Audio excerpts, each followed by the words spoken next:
the early hour still holds a deep, heavy quiet. It is the kind of silence that feels thick, almost solid, pressing gently on your eardrums, making you acutely aware of the smallest sounds, the distant clanging metal, the soft, rhythmic lapping of water against the stone quay out beyond the city walls, or perhaps just the sound of your own breathing. You move through the narrow passages, and every step seems to echo in the coolness. The air has a specific smell right now, a blend of damp earth giving way to the wood smoke from braziers that have been banked for the night. It is the scent of things waiting to wake up. There is no rush. There is only the measured pace of things turning over, gradually. You reach the shared bathing area. The water in the basin is cool, a shocking contrast to the rising temperature you know will come by noon. You gather the small wooden bowl and wash your hands slowly. The soap here is rough, made from oils and ash, leaving a faint mineral scent on your skin. As you scrub under the running stream, you notice the patina on the stone basin, the gentle staining over decades of countless morning rituals. It feels worn smooth by time itself, a quiet testament to endurance. The routine takes over without thought. You gather fresh water from the central pump, feeling its surprising weight as you carry the ceramic amphora. The coolness radiates through the porous clay walls, making your arms feel pleasantly chilled.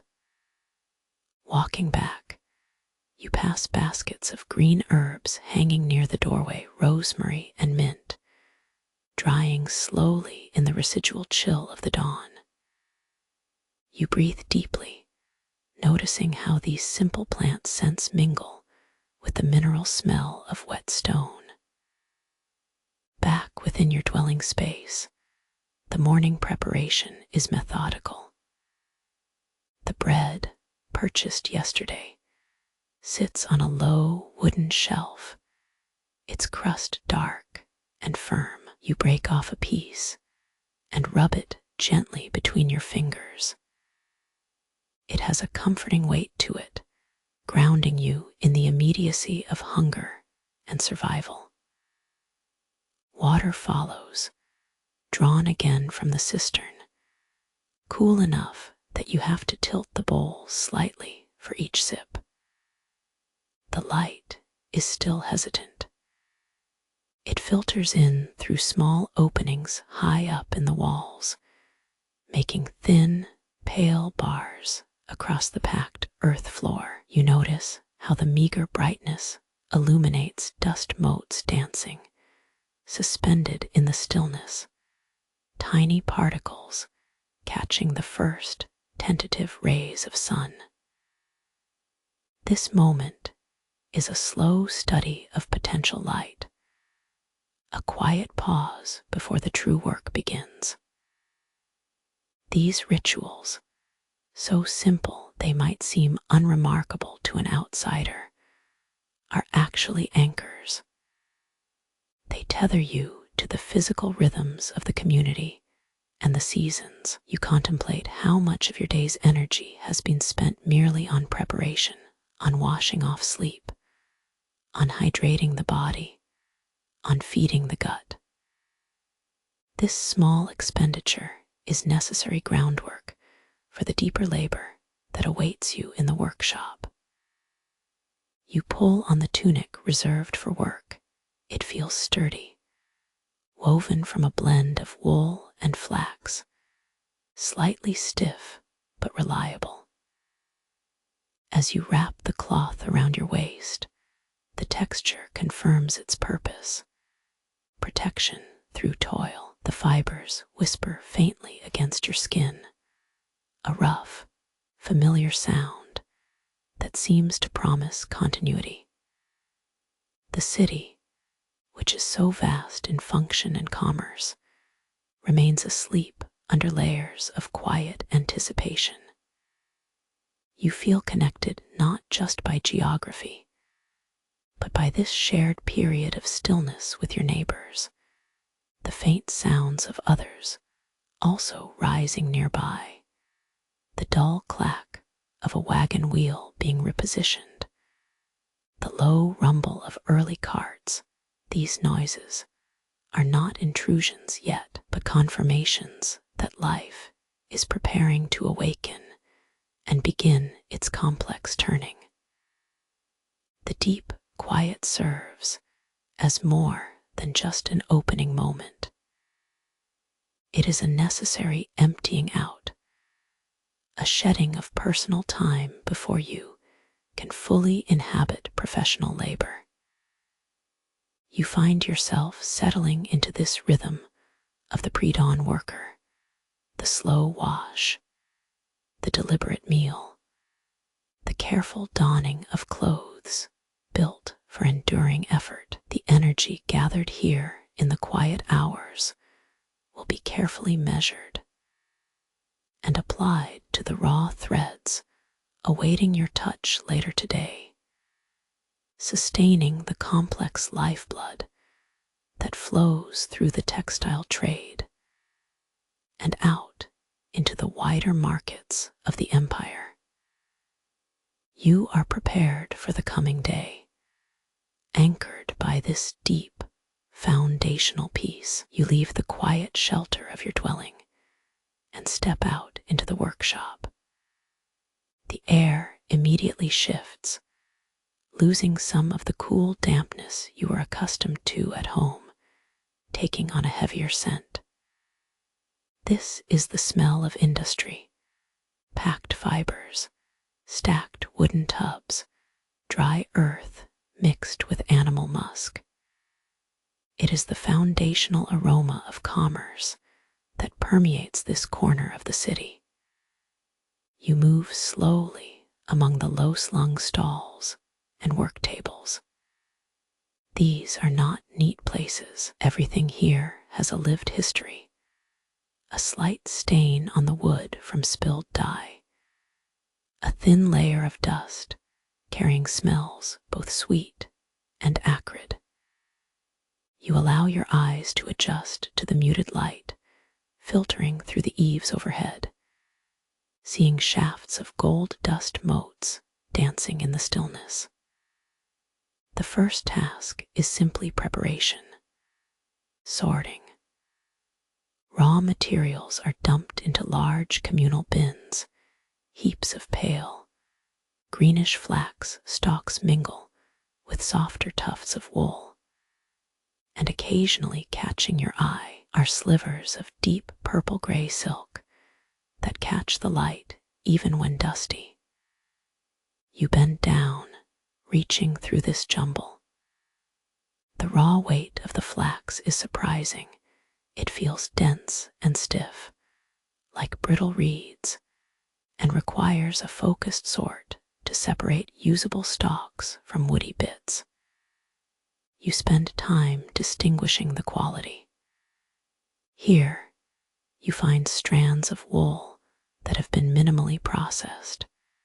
They are slightly greasy to the touch, clinging faintly to your fingertips, carrying with them the smell of distant grazing lands and mountain air. As you work through these heaps, you notice how different the feel is from each material. The flax stalks snap cleanly under a light pressure, while the wool fibers give way with a soft, yielding resistance, curling gently around your fingers like sleeping smoke. You separate them methodically, grouping lengths of comparable strength and color into woven wicker baskets. The sheer volume of these materials is astonishing to behold. They speak of vast distances. That pale flax must have been cultivated far beyond the river mouth, perhaps grown in rich soil in distant provinces. The wool tells a story of shepherds moving flocks across rugged terrain, the breath of mountain air trapped within its curls. You pause, holding up a particularly fine, unbroken piece of yarn. It is unexpectedly light for what it carries. And think about the journey that must have taken this thread from field to your hands. This process requires patience, a slow dedication to recognizing patterns in chaos. It is not enough merely to gather. You must assess the potential of each fiber. The sorting continues for many minutes, a quiet, rhythmic engagement with texture and color grading. Your fingers become accustomed to the specific weight of different groupings, the heavy pull of damp wool versus the dry crispness of clean flax.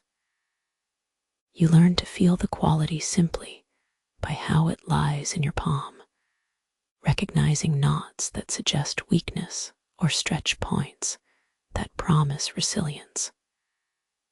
After sorting, the materials need cleaning. There are communal vats here, large wooden basins filled with water, and perhaps a lye wash, ready for the initial cleansing. The scent of the rinsing process is sharper than the earlier earthy smell. It is mineral and clean, overlaid with the faint dampness that rises from the stone floor. You carefully lift handfuls of the sorted flax and begin to immerse them. You watch as the pale stalks soften incrementally in the cool water. Over time, impurities, tiny bits of grit, dust, or plant debris begin to float up. A slow, steady drift like memory resurfacing on the surface of still water. The soaking process is less about action and more about attentive observation. You kneel near the edge of the vat, your breath settling into the slow, measured rhythm required by this task. You observe how the light refracts through the semi-opaque liquid, making the submerged fibers look almost luminous, catching streaks of pale blue. A gentle thought comes to you regarding time. The washing does not rush. It demands persistence. Just as you cannot speed up the soaking of the flax, you cannot speed up the growing of a sturdy fiber, nor can you quicken the slow process of transforming raw material into durable cloth. It must happen in measured stages. You reach out and gently pull on one of the stalks submerged beneath the surface. It resists at first, then yields with a gentle pull, feeling considerably less brittle than it did moments ago.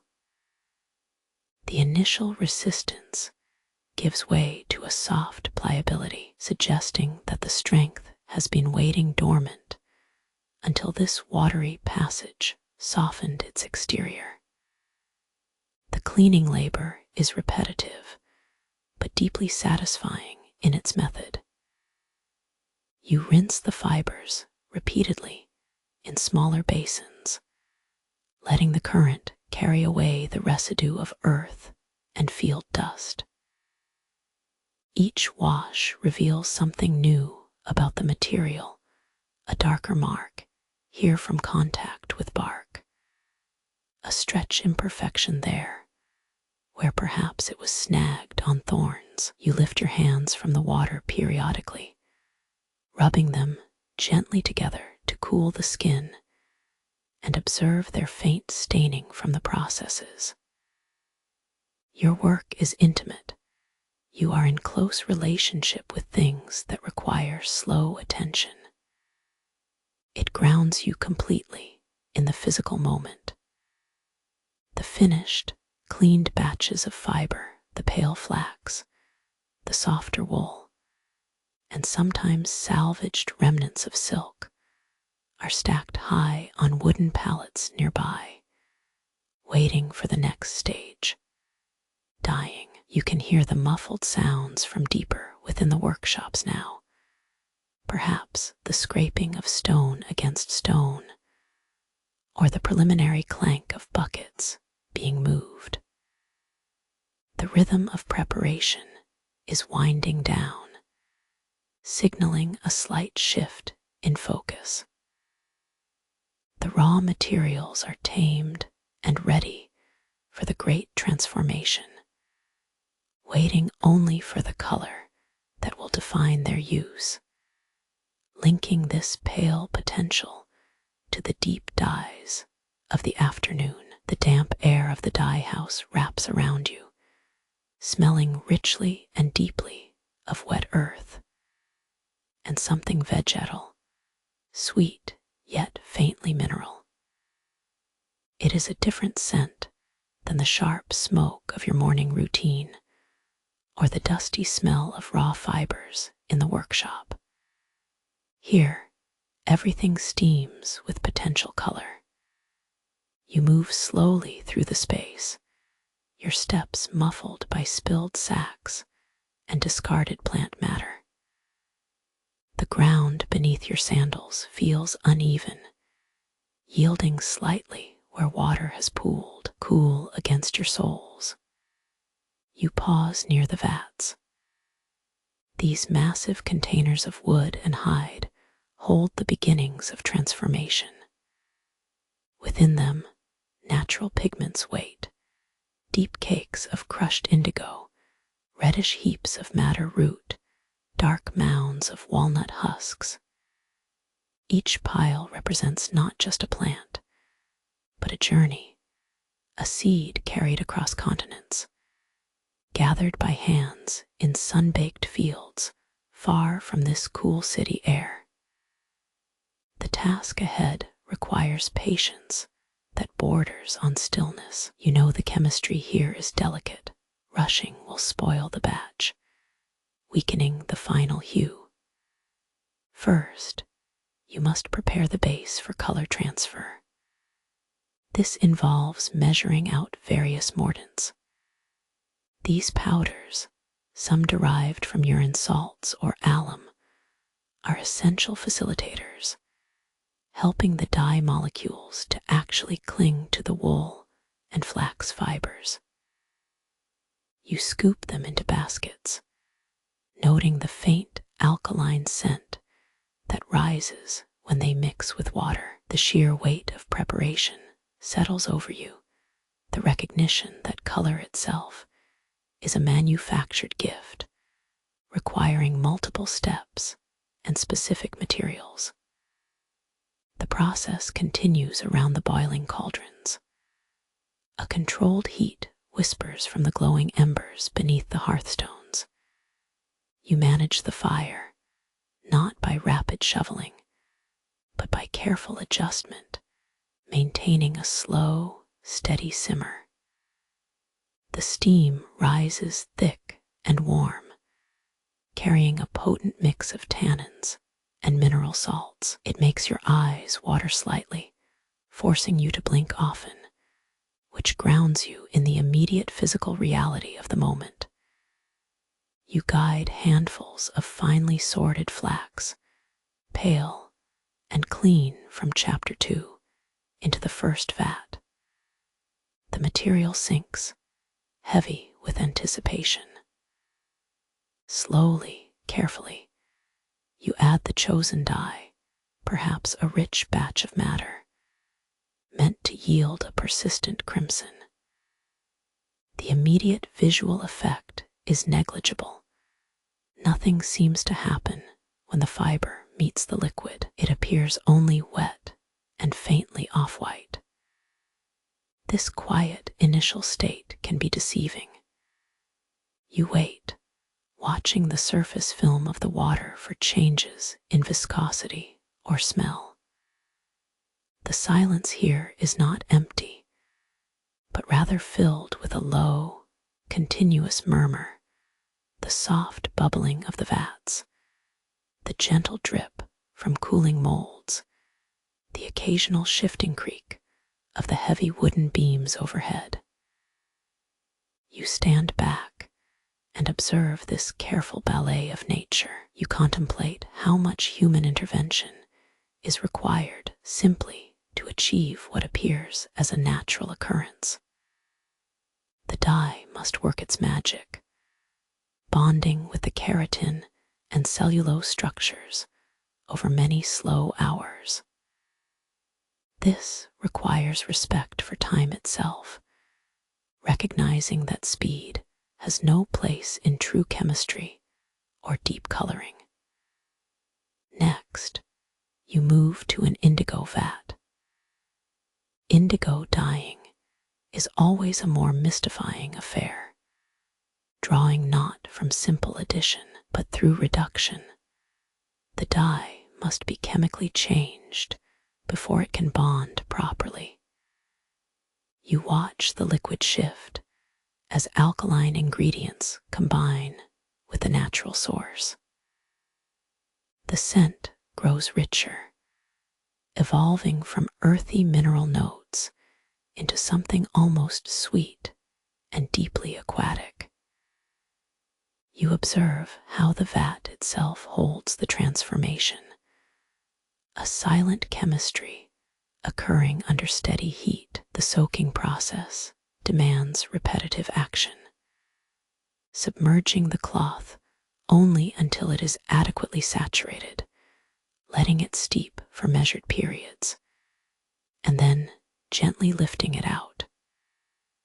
When you lift the fiber, if all goes as planned, there will be no visible color yet, only a slight deepening of tone against the pale background, a potentiality held in reserve. This methodical labor teaches you to observe more than just the primary goal. You notice the accumulation of residues on your fingers, the slick sheen left by the tannins. You feel the subtle grain of the massive wooden vats under your palms, worn smooth by countless seasons of boiling and dipping. Each object in this dye house bears witness to the relentless passage of dyeing cycles. After a section is set aside for the initial rinsing, you take up a small piece of discarded fabric, perhaps an imperfect swatch used for testing. You slowly run your fingers over its surface, feeling the texture, the slight crispness of the treated flax. The color has taken hold where it was meant to, a delicate blush of purplish blue blooming softly against the white ground. It is restrained, a deep tone that speaks of careful preparation and unwavering focus. The sheer scope of materials required weighs on your mind. You think about the far journey of these components, the madder root pulled from mountain slopes, the indigo cake harvested near distant rivers, the alum quarried under different stars. They all converge here, in this cool, humid space, for one single purpose: to redefine the common thread. This realization brings a sense of profound belonging. You are not merely handling plants or chemicals. You are managing connections, the flow of commerce that sustains your workshop, and the subtle, complex relationship between nature and human artifice. The color is an argument made visible, a conversation between raw matter and skilled hands. You leave the vats to cool and stabilize. A sense of deep, patient satisfaction washes over you. The difficult work of preparation is done, leaving behind stacks of sodden material, every piece holding within its damp depths the promise of lasting color, waiting for the drying process that will solidify the alchemy of this afternoon. The last remnants of the morning's dampness cling to your skin, a cool film that resists evaporation even as you sit down. You slide onto the woven mat before the loom, and the low ache in your shoulders is an immediate, familiar weight.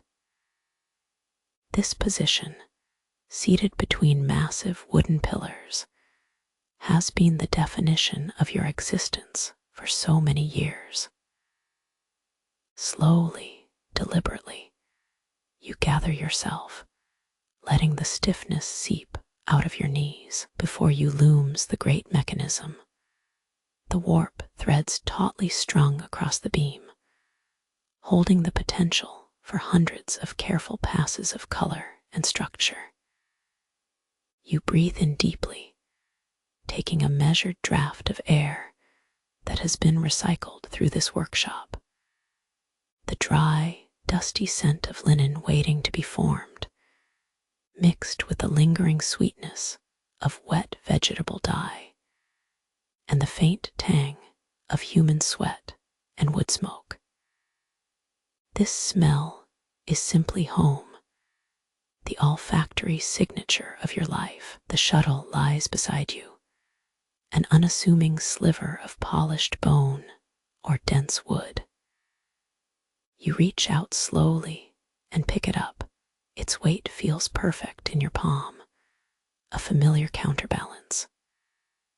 Before beginning any pattern or thread count, you pause to feel the tension of the warp with your fingers. It is delicate, yet immensely strong. Each individual strand that runs tautly from beam to beam represents a choice made days ago, a knot tied, a material sourced, and an immense amount of patient time invested. If even one thread were slackened or severed by carelessness, the entire careful structure would fail.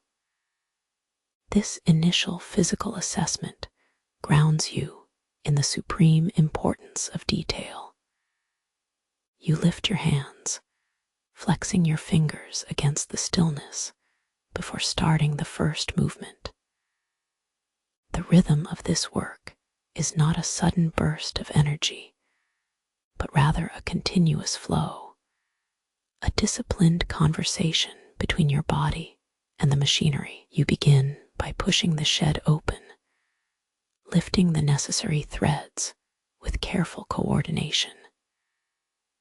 This action demands absolute focus. You must judge exactly how much tension to apply so that the opening is wide enough for the shuttle, but not so wide that it threatens the integrity of the neighboring strands. The muscles in your wrists and forearms begin to warm up, a subtle thrumming sensation spreading through them.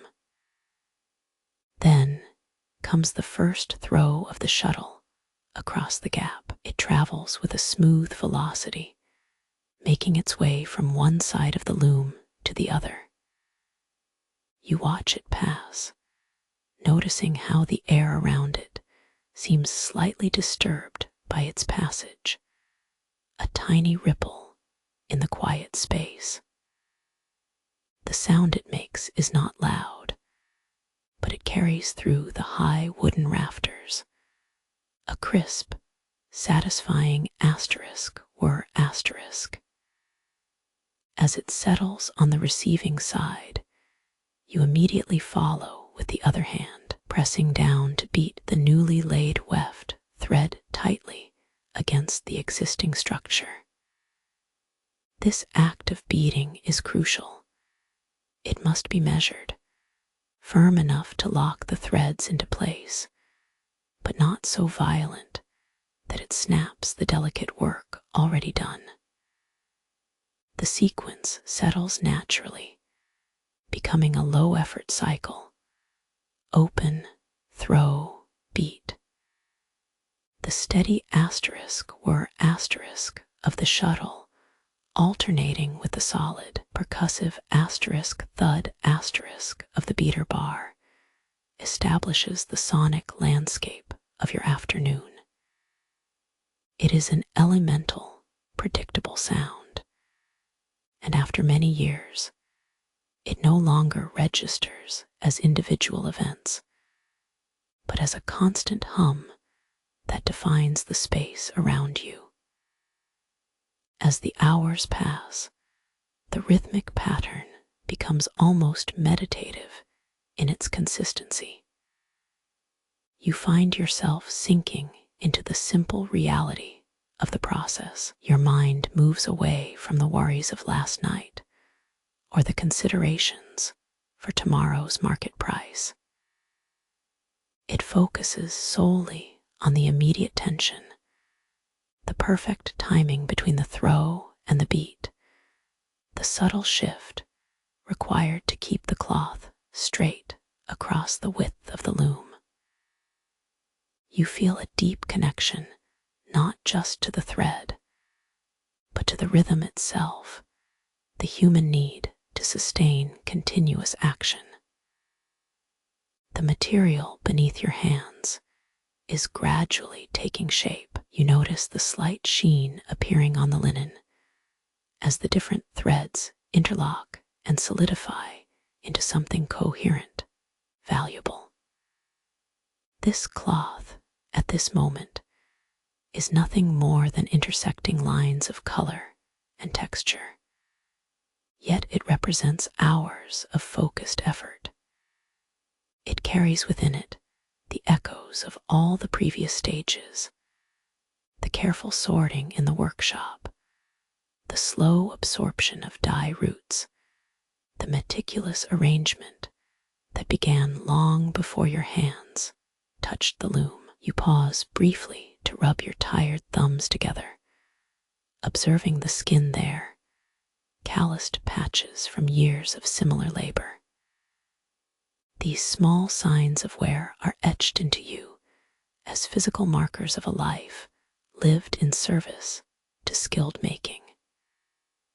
You remember how far the flax for this linen traveled, perhaps across the sea or down river routes, brought by people whose lives were entirely different from your own. Yet here it is, transformed by water, heat, and finally by the precise geometry of your steady labor. The sunlight begins to change its quality. It climbs higher through the open doorway at the back of the workshop, losing the cool pallor of morning and gaining a warmer, buttery glow. This shift in light illuminates dust motes dancing slowly above the warp threads, tiny particles suspended forever in the golden columns of light that pierce the routine monotony. Sometimes you lift your gaze from the cloth to simply observe the space around you. You see the tools arrayed neatly on the bench, small measuring weights, spools of prepared thread, the dye residues drying in shallow wooden trays. Each object speaks quietly of a methodical life, where nothing is wasted, and every item serves its specific, necessary function. There is an economy of movement, and thought here efficiency has become second nature. The weaving process demands not only physical strength, but also a quiet, enduring patience, the ability to repeat the same precise motion hundreds or thousands of times without allowing boredom or distraction to derail the pattern.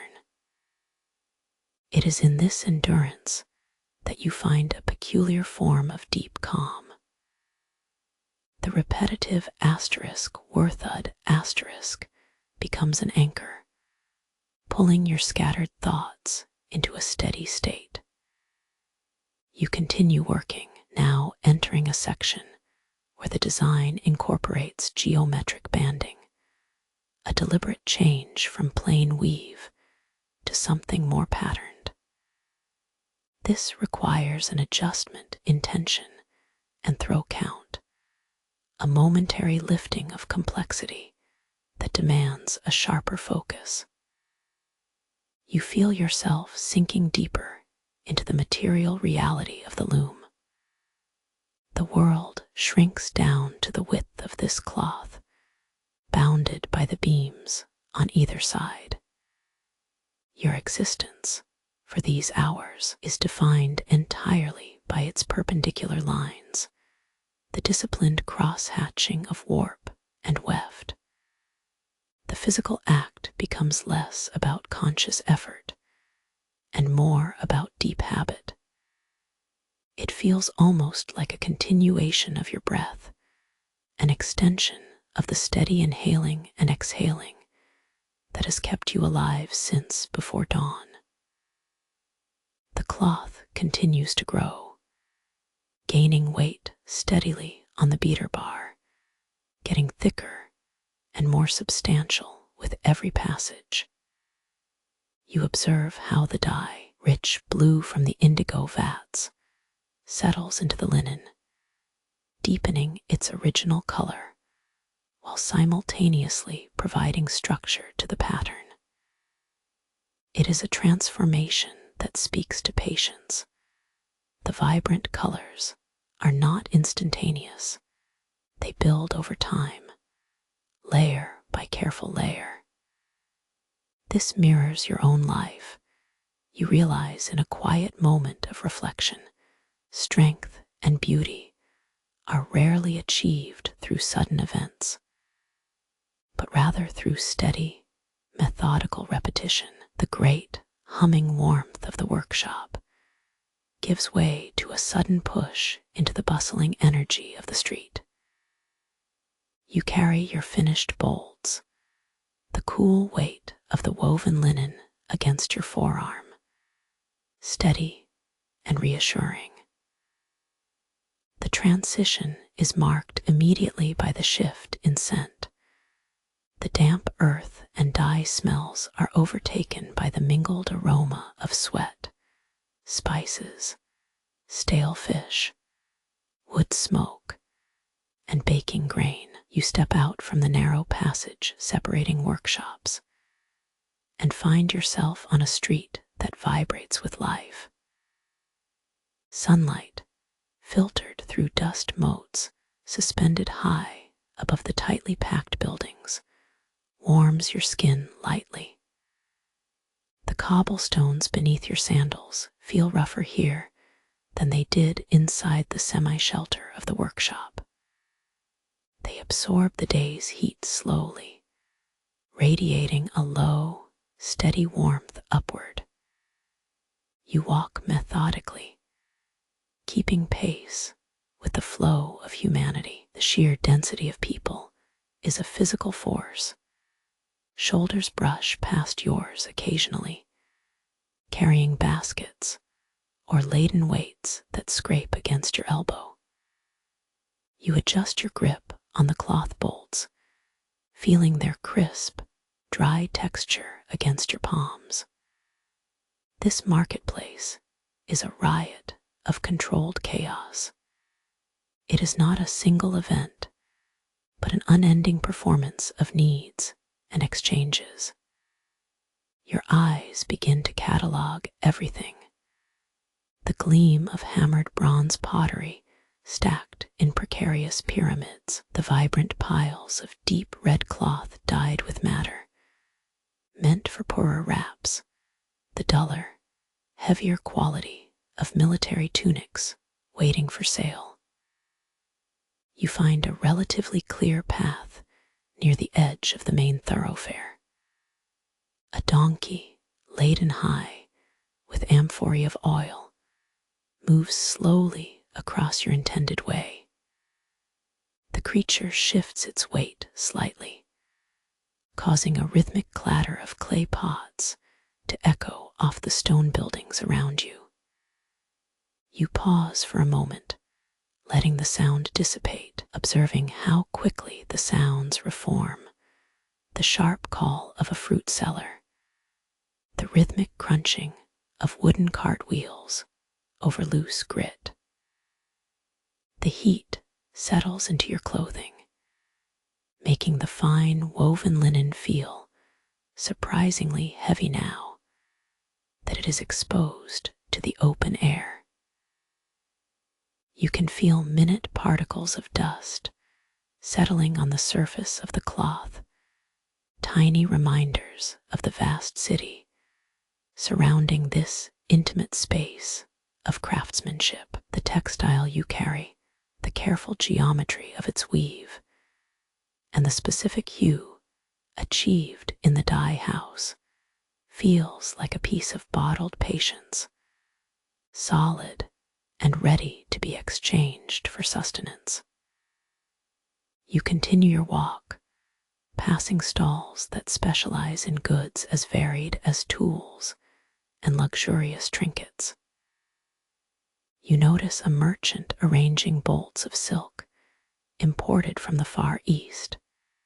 Its sheen is incomparable to anything local, catching the sunlight in dazzling, unnatural flashes. Beside this display sits another vendor selling simple sacks of dried grain, basic sustenance for many families, representing a different kind of trade entirely. Observing these interactions gives you an unexpected depth of understanding about your own work. You are weaving something beautiful and necessary, but that necessity takes place in the shadow of more immediate survival needs: food, water, bronze for lamps. Your cloth connects the luxury of the wealthy to the daily requirement of every person who needs to be covered and kept warm. The weight of commerce is tangible here. You watch two men arguing near a pile of pottery. Their gestures are animated, their voices rising and falling in tones of persuasion and frustration. It is not merely about the value of the goods.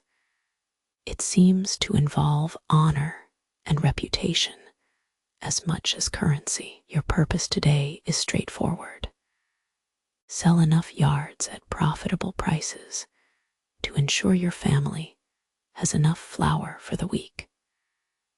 You settle near a section of stalls dedicated to textiles, though most are cheaper, coarser wools compared to your refined linens. You choose a location that offers both visibility and slight shelter from the main current of foot traffic. The process requires patience you learned years ago while waiting for the indigo dye baths to reach their perfect temperature. It is simply being present until the moment arrives. Eventually, an individual approaches your stall, a woman whose dress is simple but neatly kept, suggesting she values good quality without displaying overt wealth. She pauses several feet away, her gaze settling first on the color, then on the texture of the cloth you unroll for viewing. You observe her carefully, the slight hesitation in her step, the way her hand comes up unconsciously to rest against her own arm. These are small indicators of deliberation. You take your time when speaking of the quality, not boastfully, but factually, describing how the flax was prepared and mentioning the specific dyeing technique. You do not focus only on the beauty of the color. You speak quietly about its durability, how it will withstand use over many seasons. This is part craftsmanship and part careful salesmanship. The transaction unfolds in measured stages: an inspection, query regarding length, a consideration of price. You feel the familiar slight ache in your shoulders from carrying the bolts, a physical reminder that every single yard of cloth requires effort at multiple stages, from the distant harvest to this point of sale. When the exchange finally occurs, the transfer of goods and currency is ritualistic.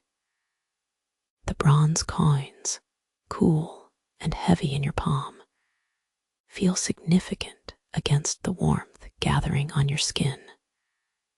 They are not just metal, they represent hours spent hunched over the loom, days steeped in dye baths, nights waiting for the perfect blend of skill and material. You carefully roll the remaining bolts, stacking them with a sense of organized completion. The afternoon deepens. The harsh, bright quality of the midday sun mellows into a softer, more diffused glow that begins to slant between the buildings. The intense energy of the main market starts to subside, transforming into a lower hum of routine restocking and smaller local sales. You gather your few remaining materials, feeling the satisfying, quiet weight of a partial day's success. The economic currents have moved in your favor today, allowing you to secure the necessary stability for tonight.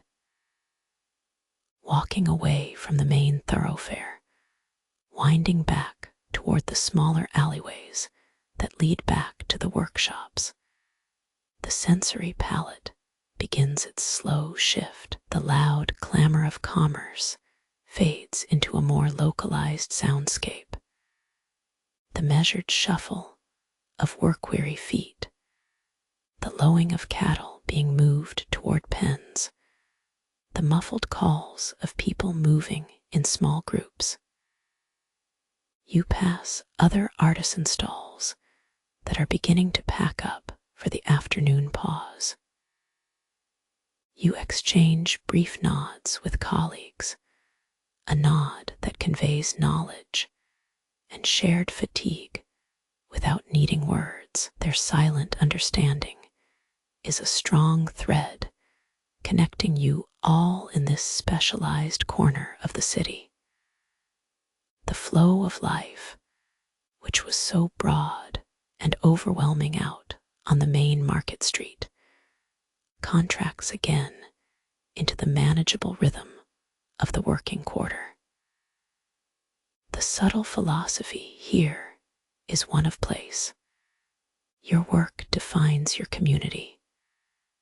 You are not merely selling linen, you are participating in a complex pattern, woven by everyone who lives within earshot of your loom: the grain merchants, the potters, the spice sellers. Your success rests on their presence and consumption. The whole system breathes together.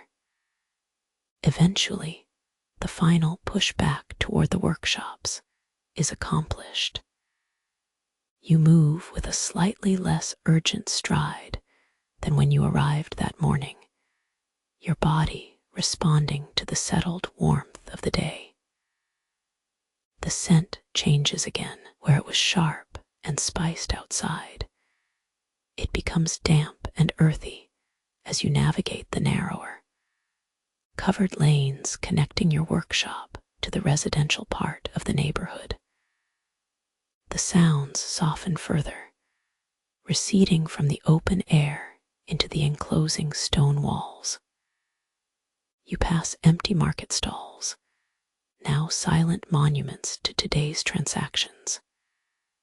You stop for a final moment near a fountain, drawing deep, cooling breaths, a breath tastes faintly of limestone and lingering wetness. You look back at the massive urban backdrop, noticing how the hustle has successfully been distilled into manageable pauses, preparing you once more for the contained intimacy of the immediate working space.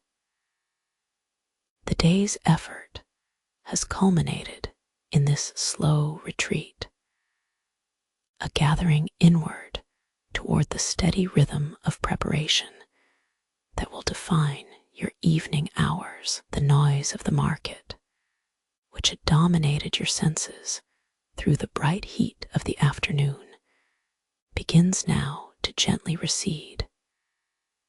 You leave the polished wooden crates and bolts of newly dyed linen behind you, navigating back towards the quieter arteries of the city.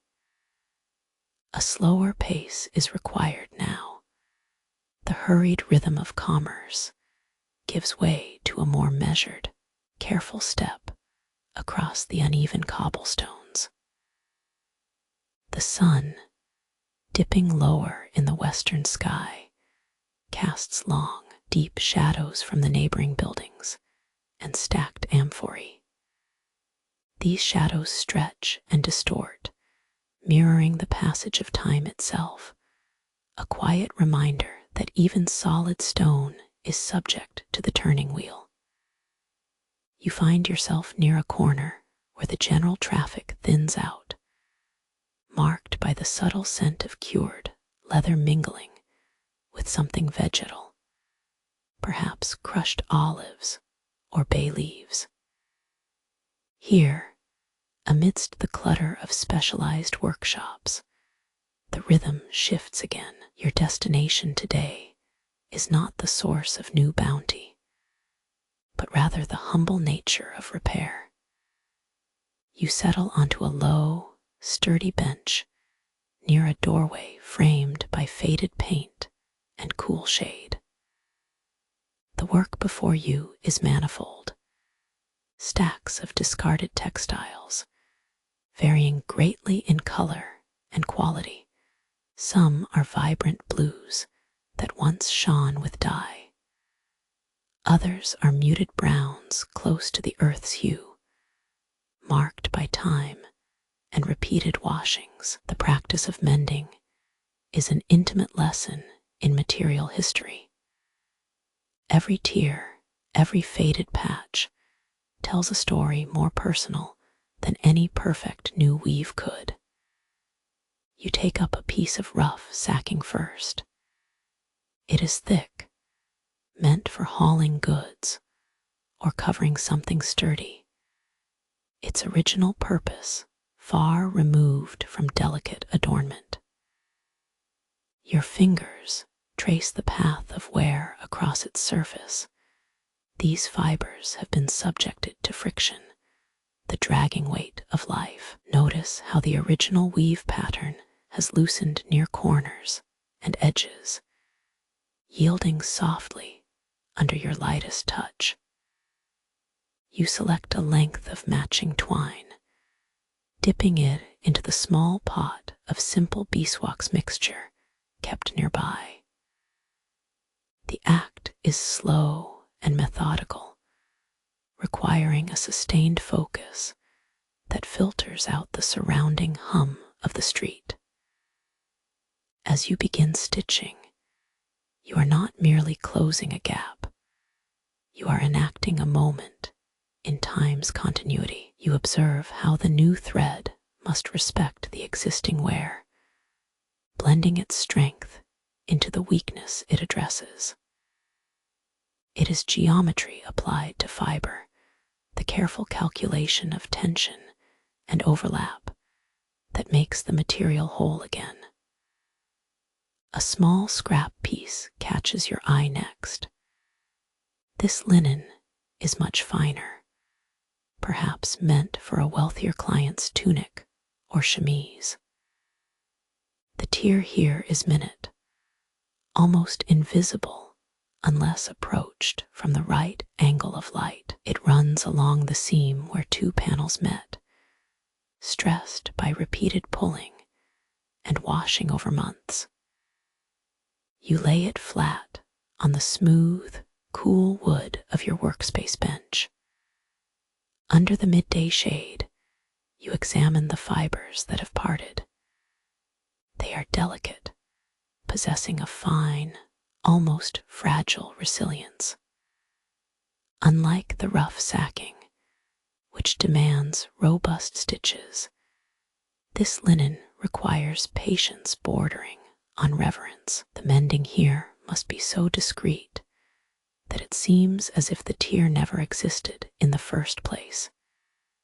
You draw your needle through the weakened area, using an extremely small stitch, a ladder step pattern that minimizes visible impact. Each pass is a deliberate act of restoration. You think about the hands that made this garment originally, perhaps those of a woman working by lamplight, or a man engaged in physical labor far from home. Their life was lived into the fibers themselves, and your task is merely to defer the inevitable endpoint, granting it another season. There is an education in respecting breakage. You realize that nothing in this busy city, neither clothing nor grand architecture, nor even the human body, is meant to exist without marking its passage of time. The stains on the fabric, a splash of wine, a patch of reddish earth, a gray discoloration from smoke, these are not failures.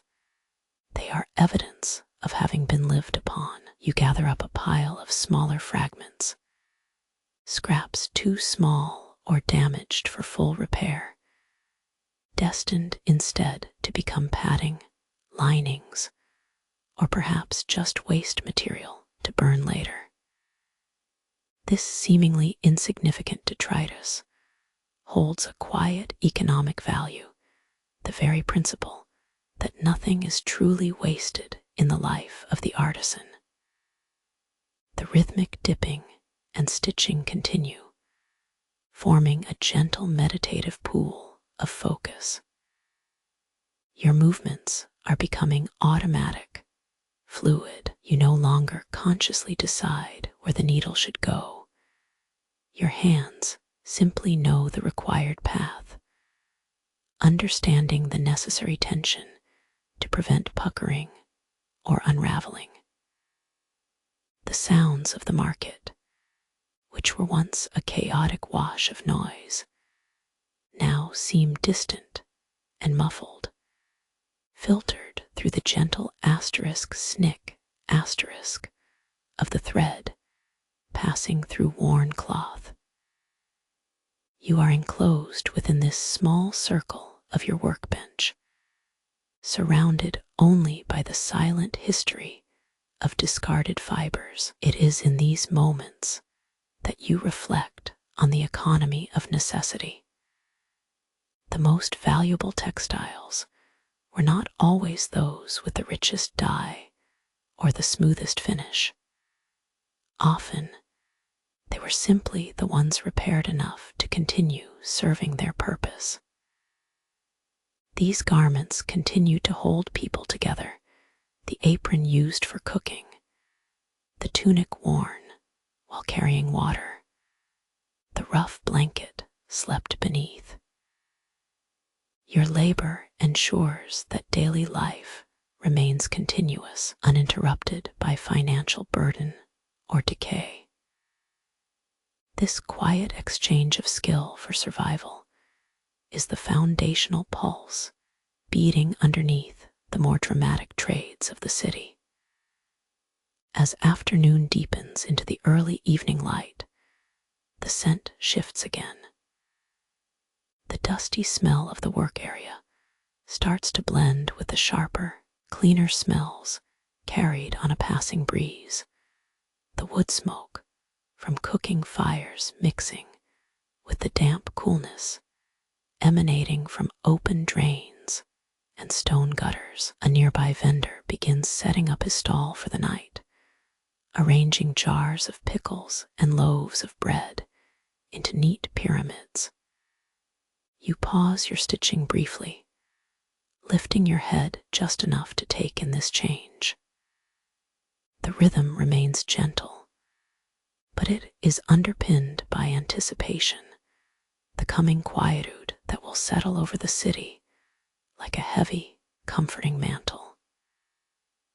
You wipe a bead of sweat from your temple with the back of your hand, feeling the slight grit of urban dust beneath your nails. You examine your work. Several pieces of fabric now bearing careful lines of repair, stitches forming small geometric promises of durability against time's tendency to erode everything smooth and whole. The accumulated strength in your wrists, the mild ache in your fingers, these are acknowledgments of a day spent in meticulous attention. These minor pains feel earned, a quiet payment for an existence built on the resilience of other people's clothes. The geometry of use, you realize, is far more complex than mere stitching.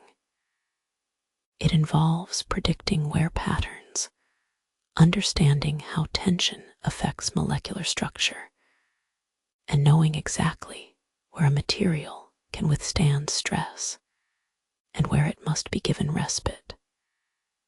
You are not just a repairer, you are an engineer of duration. The simple act of passing the needle becomes a philosophy of endurance, insisting that things and lives deserve another chance to continue carrying their weight through time's demands. The light weakens further now, turning the dust motes in the air into faint, golden specks suspended beneath the eaves. You finish the last small stitch on a piece of sacking, tying off the thread with a practiced knot that is strong yet unobtrusive. The steady rhythm of your labor has given way to a profound, settling calm. You look down at the collection of mended and repaired goods, each one bearing its marks of salvaged life, each stitch a silent testament to community interdependence. The day's central theme has been established: sustainment through painstaking care. The knowledge that you can momentarily cheat decay with thread is a gentle, grounding power. As the last remnants of daylight fade, signaling your gradual move toward rest and reflection, the quiet dignity of your task remains the most profound element of all the city's daily cycle. The late afternoon sun, having already sunk low, casts long, forgiving shadows across the earthen floor. You carry a small, empty basin and approach the adjoining common space that serves as an extension of your workshop. The air here is different from the cool dampness of the dye vats. It carries the mingled smells of spent sawdust, wood smoke residue, and the faint, smoky sweetness of cooking bread baking nearby. As you settle onto a low wooden bench, the sounds around you change. The sharp, mechanical asterisk thud asterisk of the loom becomes muted, softened by the closing hours. You are sitting with your neighbors, the man from across the way who dyes the reds, and the woman whose family specializes in weaving thick sacking for transport goods. There is no urgent need to speak, merely a shared settling into the quiet rhythm of the coming evening. You pick up a plain wooden bowl containing remnants of yesterday's meal, few pieces of stale bread, and some hard cheese. The meal is simple, built on necessity, but in its simplicity, it holds a profound weight of sustained effort. You break off a piece of bread, turning it over between your fingers before taking a bite. The crust is slightly brittle, yielding to the chew with a soft, dusty resistance. As you eat slowly, savoring the familiar saltiness of the cheese and the wholesome starch of the grain, you feel the day's exhaustion settle into your bones. It is not a dramatic ache, but a deep, pervasive weariness that only methodical labor can induce, the kind of settling fatigue that feels earned and deeply satisfactory. Your gaze drifts over the hands around you, calloused fingers resting on rough wool, knuckles darkened by dye stains, forearms showing patterns from years of hauling and beating cloth. These hands are not merely tools, they are maps of your collective life here in the city. The conversation begins gently, rising like steam from a cooking pot over a distant hearth. It concerns small things, whether the new tax levy will make trade harder this season, or if the quality of the flax harvest was better than reported in the nearby fields. There is no grand drama in these exchanges, merely the constant, low hum of survival and community maintenance. The woman beside you gestures toward a patch of faded indigo dye near your work area. She remarks that the next batch of madder root needs to be soaked for an extra night to truly draw out the color purity. You listen intently, picturing the deep, reddish-brown stain against the milky white linen hanging nearby. It is not just about the technique. It is about sharing knowledge, a minor adjustment in timing or temperature that preserves the effort and skill of the entire group. Later, as the cheese bowl is emptied and the bread crumbs brushed away, your neighbor begins speaking quietly about her son. He has decided he will spend a short period working on the wool dyeing side instead of the flax weaving path. You watch her expression. There is a gentle mix of pride and apprehension in her gaze. This decision, small as it seems, speaks volumes about how deeply interwoven these lives are, how one person's trajectory affects not only their own family, but also the delicate balance of labor within the workshop. The air thickens slightly with this shared concern, an unspoken understanding of interdependence that far outweighs any monetary transaction you might have experienced earlier at the market. You feel a profound sense of belonging, rooted not in blood alone, but in the sweat and skill exchanged here. You observe the way the light is now failing, taking on a deep, honeyed quality as it struggles through the high window opening. Outside, if you glance up, the persistent rhythmic sound of an unseen cart moving over cobblestones provides a steady counterpoint to the quiet murmurings. It reminds you that even when settled into the comforting routine of the workshop evening, the city breathes around you, a vast, restless organism fueled by countless hands and measured footsteps. The talk shifts again, taking on a slightly drier tone punctuated by soft laughter. Someone mentions the peculiar pattern of rainfall from 2 years past, how it made certain types of dye uptake differently, resulting in deeper tones that were rare and desirable. This discussion moves beyond simple gossip. It is an inventory of shared, embodied knowledge, a practical record passed down through conversation that solidifies the specialized nature of your craft. You find yourself noticing details about your own small corner. A few discarded bundles of flax, waste pushed against the wall, faintly smelling of dust and dry earth, the specific sheen on the whetstone you use to keep your weaving implements sharp, polished smooth by repetitive contact.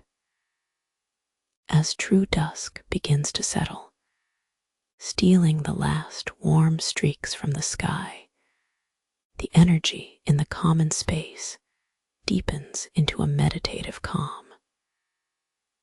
The concerns discussed are still local: the price of oil, the readiness of dye stuffs for next week's looms, the health of aging relatives who cannot travel far. These matters tether you firmly to this specific corner of the world, to these people, and to the rhythm established by the earth cycle.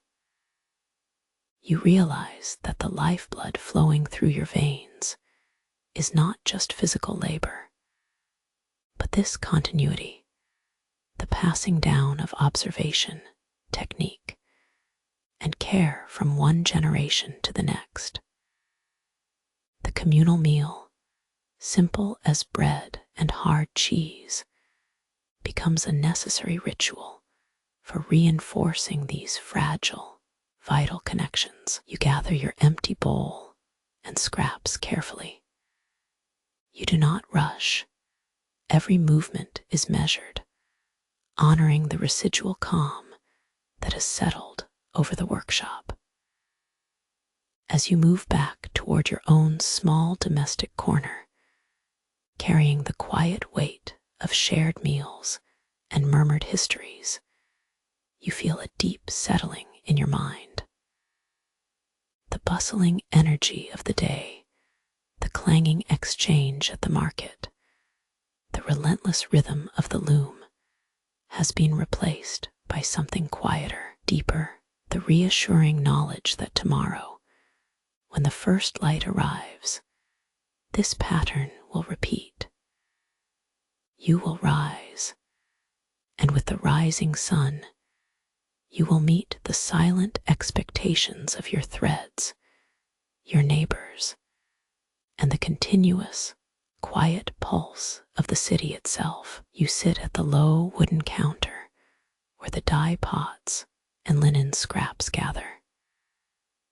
The residual warmth of the day still clings faintly to your fingertips, a ghost heat against the cool surface of the stone bench. You begin by gathering the tools, the spent brushes used for rinsing pigment dust, the small bone knife with a dull edge, and the heavy ledger slate on which you write the tally of finished cloth. This is not work in motion, but work in accounting, a quiet ritual that signals the day's end and the passing to reflection. The smell of the workshop changes now. The sharp tang of indigo mixed with the damp musk of stained wool settles into a gentle perfume of industry, mingled faintly with the smoky scent from the hearth where embers are dying down for the night. You methodically wipe the residue from the stone surface, tracing patterns in the mineral dust left behind by yesterday's dye bath. The rhythmic sound is soft and scraped, a contrast to the louder sounds of weaving or haggling that defined the hours before. As you tally the bolts against the fingers of your hands, running each imagined length over your thumb and forefinger, you find yourself observing the slate itself.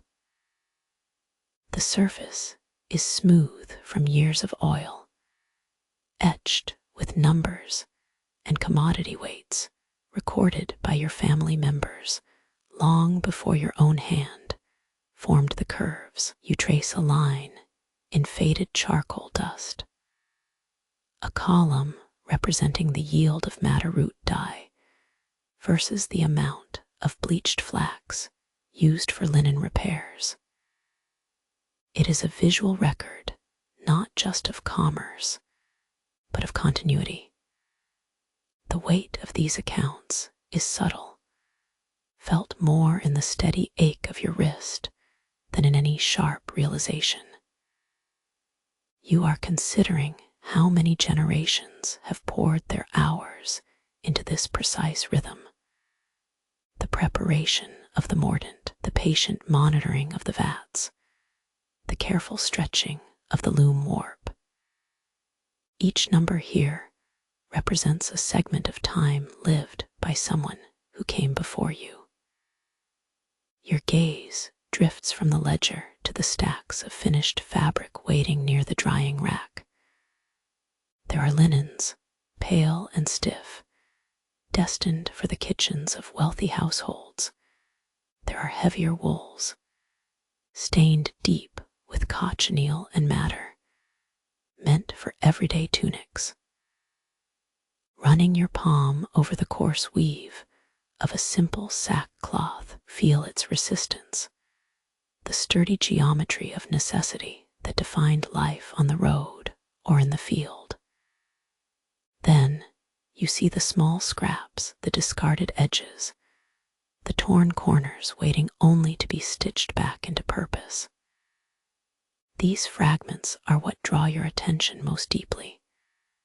They speak not of wealth, but of enduring use. They embody the careful economics of survival and shared resources. A thread broken today might become a repair for a tunic next month.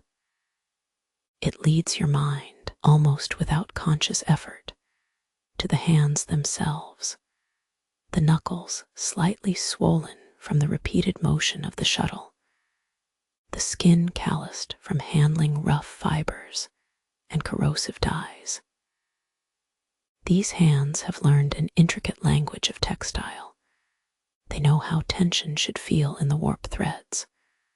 What subtle shade shift indicates a vat is nearly depleted, and exactly how much beating force is required to set a perfect weave.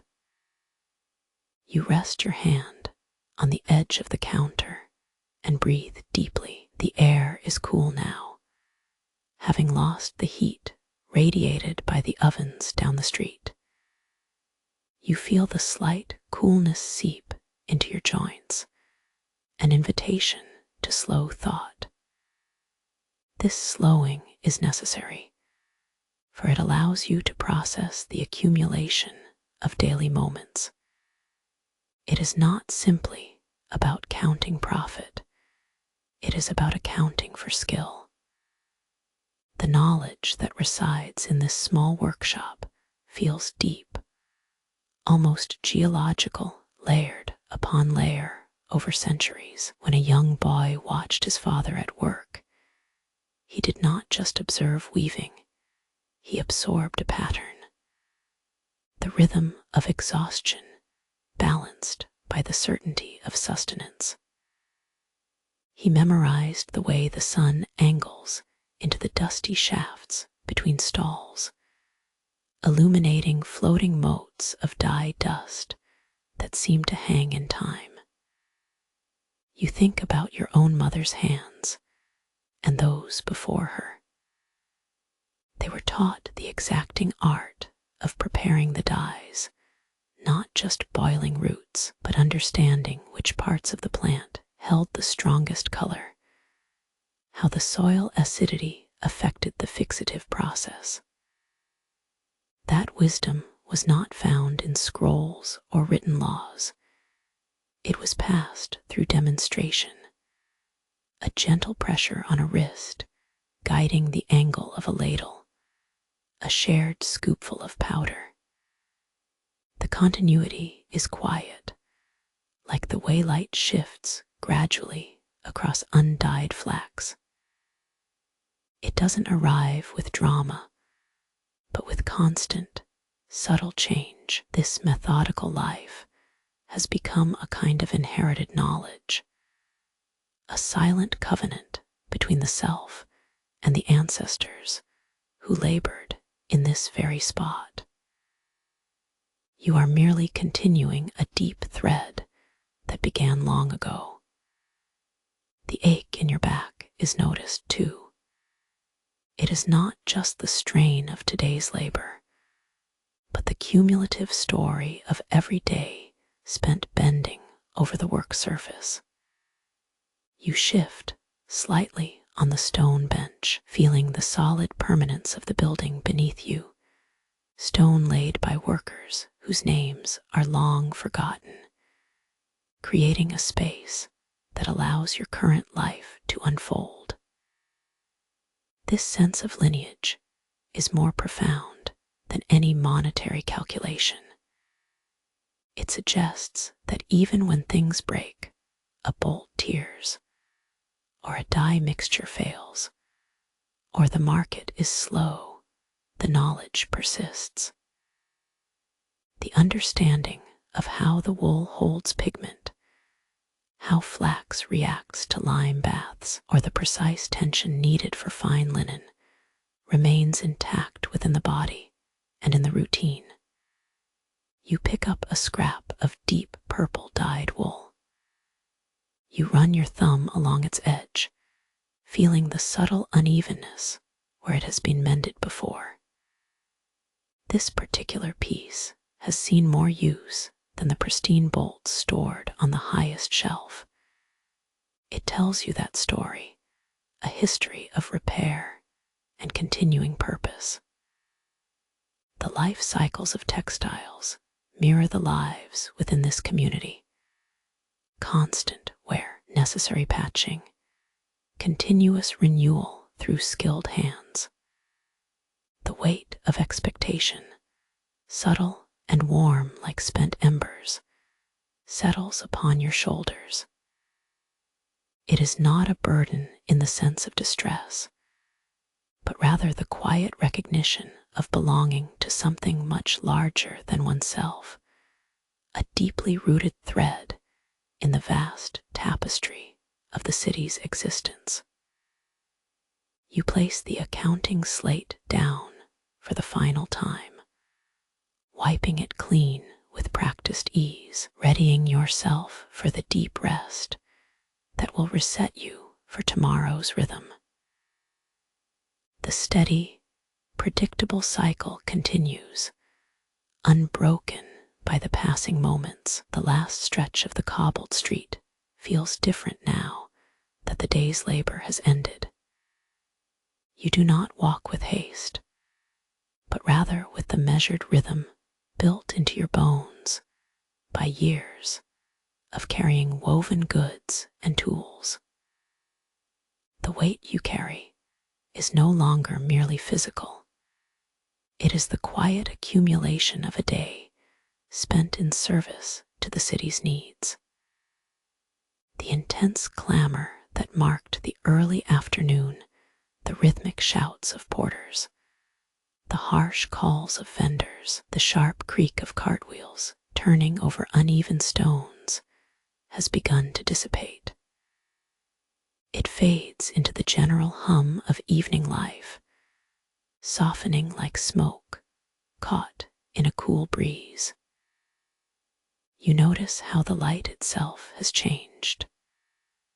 The hot, relentless glare that pressed down on the market stalls hours ago is replaced by a softer, bruised quality of fading daylight. It angles low across the rooftops, and along the uneven pavement, illuminating the dust motes dancing near the corner shop's mouth. The air cools with a discernible swiftness.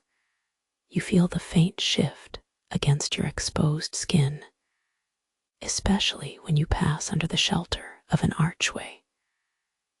There is a changing tapestry of smells that accompanies this twilight journey home.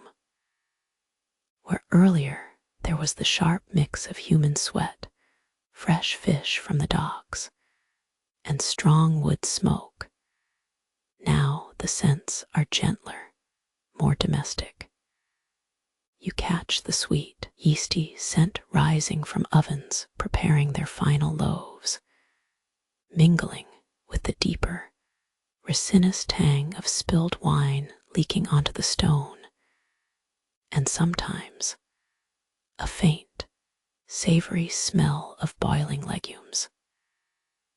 You continue your walk, traversing familiar routes through districts that look vastly different depending on the time of day. The streets become less a thoroughfare for transaction and more a vein carrying people toward rest. You observe the rhythm of the few remaining activities. A woman struggling with a heavy basket of kindling, passing slowly by.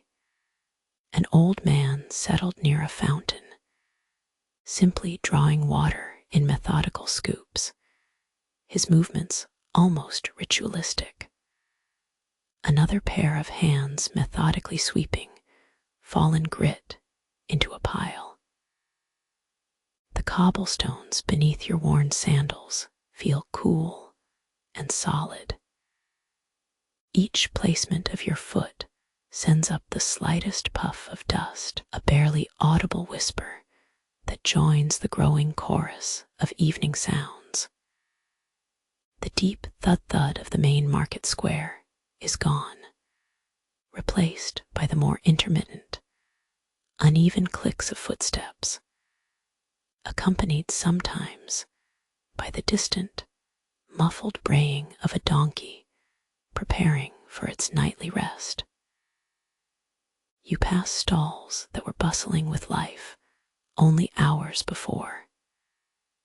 Some goods remain bunches of dried herbs hanging overhead, pyramids of glazed pottery cooling near their merchants' benches. They seem to slump in the twilight, emptying out of their purpose for the day, waiting patiently under the fading light. You pause momentarily, observing a pile of rough sacking material, stained dark with spilled dyes and earth dust.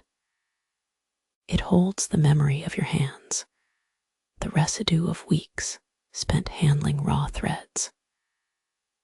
Reflecting on this quiet passing time, you consider how much of the city's energy is expended purely to make things asterisk do asterisk. The carts must roll, the bread must bake, the cloths must endure. Your work, though confined to walls and looms during the daylight hours, was an essential anchor for that machinery of daily life. As you turn a corner near the water canal, you feel the cool spray on your face. The sound of moving water, steady and murmuring, seems to wash away some of the grit from the day's noise. You notice the reflections. In the still pools of the damp paving stones lining the canal bank, the last streaks of the western sky are mirrored, a blend of fading apricot and deep violet. The air here is heavy with moisture, giving off a cool, earthy scent that mixes pleasantly with the faint aroma of burning olive oil from an adjoining dwelling. You move onward, following this path toward the quieter residential quarters where your home rests. Each step takes you further away from the grand, commercial sweep of the market and deeper into the necessary intimacy of the neighborhood. The architecture itself seems to quiet down at dusk. The colors seem deeper, more saturated, the ochre plaster walls holding the last echoes of sunlight, the deep, dark shadows gathering in the doorways beneath awnings. You note details you might have overlooked earlier. A small terracotta planter tucked onto a low ledge, catching the residual light, the geometric pattern left by rainwater runoff on a shaded stone step, the sheer density of human existence packed into this segment of the city settles around you like a blanket. Every doorway promises a different story, a slightly different rhythm of life that exists only within those four walls, a quiet breathing that underlies the grand public stage you just departed from. As your path becomes narrower, moving through gates and past closely packed dwellings, the sounds become more distinct and localized. The faint clatter of an unseen kitchen utensil, the soft murmur of voices speaking in hushed tones through open windows, the periodic asterisk snick, asterisk sound as a bucket is being pulled up by rope. You slow your pace until you are nearly walking to the rhythm of those passing sounds. You feel the transition from the broad, public stage to a private promenade. The purpose of this walk is no longer commerce or labor, but simply return, a gradual shedding of the day's necessary intensity. The coolness of the evening seems to seep into your bones now, settling and preparing you for rest. You gather the last remaining observations of the twilight, the way a lamp oil flame flickers with a soft, golden defiance against the gathering dark, the silhouette of laundry drying high up between two buildings, catching the last blush of pink light. The journey home is thus an act of quiet decompression. It allows you to observe that even in the most industrialized or highly trafficked ancient city, moments of profound stillness and necessary solitude always reclaim the edges of daily life. You are carried gently by the cool breath of the approaching night back toward the familiar rhythm of your own threshold. You settle onto the simple pallet in your room. The day's weight finally seems to drain from your limbs, leaving a deep, steady quietness behind you. You do not immediately close your eyes. Instead, you simply rest your back against the cool stone wall and look out through the small opening that serves as your window. It is late. The sounds of the bustling city have retreated far into the night. The deeper murmur that remains is the distant, steady rhythm of life continuing outside, a sound made by footsteps, occasionally punctuated by the gentle clatter of ceramic pottery, or the muffled tread of an animal passing on the cobbled ways. The air in your room tastes different than it did during the day. It holds the cooled scent of banked wood smoke mixed with the faint, dry aroma of sleeping straw and old stone.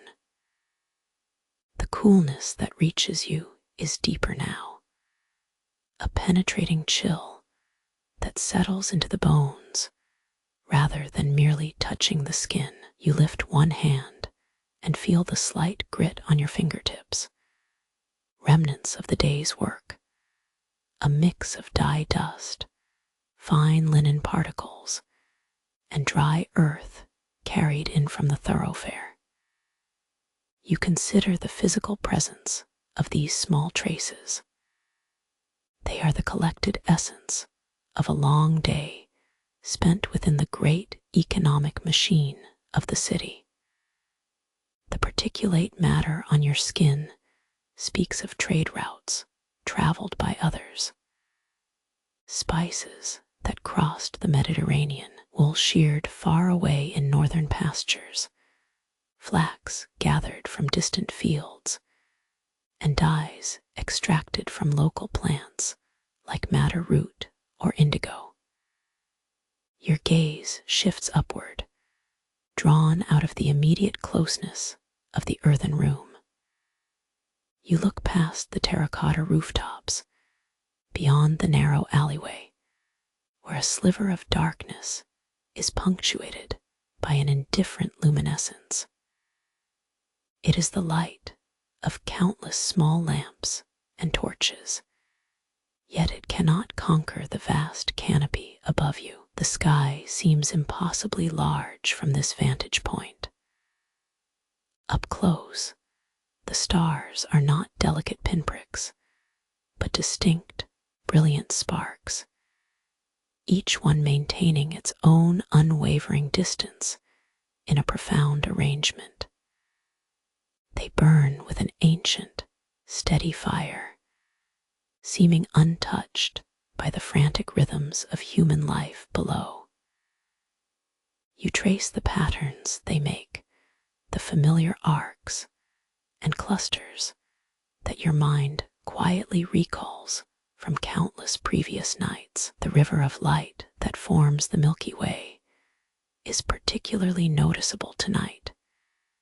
It seems less a cloud and more a physical, luminous presence streaking across the darkness. It carries with itself the quiet, profound weight of untold millennia, making the momentary concerns of today feel small in comparison to the scope of cosmic time. You contemplate this immensity. Your life, spent within the defined space of your workshop and neighborhood streets, feels intensely focused and immediate. The meticulous thread count, the specific hue achieved with a batch of dye, the precise weight of a bolt ready for market. These details anchor you firmly to the rhythm of human necessity. But looking up at the stars, everything seems connected by invisible lines of force. The labor of your hands, the care taken in mending a tunic or weaving a flawless pattern, is itself a kind of cyclical commitment, an act that acknowledges time and materials as finite, precious gifts that demand respect. Just as the threads must be properly tensioned on the loom to hold their shape, so too does life require continuous attention to maintain its integrity. The scent profile shifts now. The initial cool air is joined by a faint, sweet warmth, the distant smell of cooking fires and oil lamps in the neighboring dwellings, mixing with the cleaner smell of damp stone that has cooled overnight. This mixture smells entirely domestic, suggesting rest, sustenance, and continuity. You shift slightly on your palate, settling deeper into the coolness. The silence is not empty. It is filled with the multitude of quiet sounds, only audible when one stops actively listening. There is the slight rustle of fabric shifting in a sleeper's window nearby, the gentle drip of water somewhere deep within the city's aqueduct system, and the low whirring sound that might be the breeze moving through an unseen aperture. These subtle sounds become a natural form of meditation.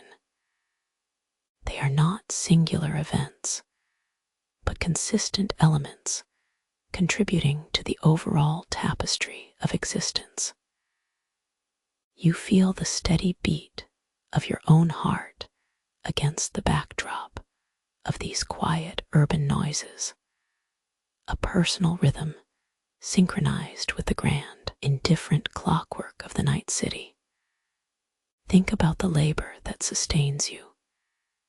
It is a life built on methodical continuation, day after day, stain after dye bath, warp thread after warp thread. This consistent effort, this predictable pattern of work and rest, forms the bedrock upon which your small existence stands. The ability to maintain quality, to respect the fibers, and the techniques passed down through your family is more valuable than any sudden burst of fortune. The night sky continues its grand, silent performance. The stars do not care if you succeed in a transaction tomorrow or fail to sell your goods. They simply exist with their immutable geometry. Their quiet presence serves as a gentle reminder that the patterns of the universe are much larger and slower than the passing season or the fleeting success of a merchant's day. Allow yourself now to absorb this contrast.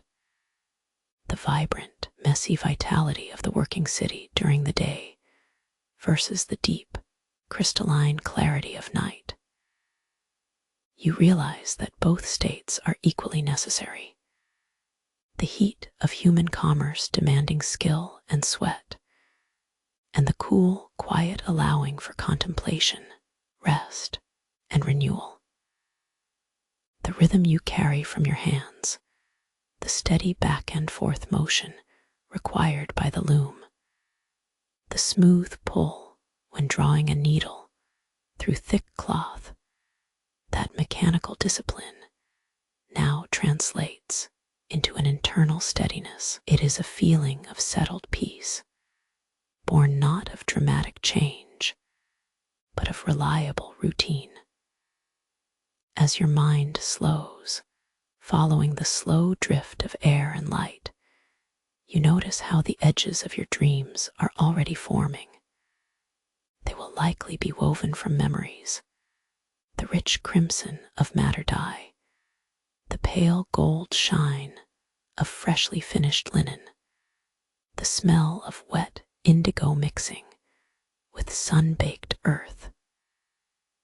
These sensory fragments become a comforting blanket as drowsiness settles upon you. You breathe deeply, drawing in the cool night air that carries the combined sense of settled wood smoke, cooling stone, and the faint, clean scent of distant sea salt carried inland by the evening breeze. This confluence of smells is the signature fragrance of your home after a day of work, a smell that speaks only of routine and survival. There is nothing left to do but let the rhythm take over now. Let the weight of the finished cloth, the knowledge held in your fingers, and the countless stars above become a quiet current beneath you, easing you toward sleep. You are anchored in this place, under these unblinking stars,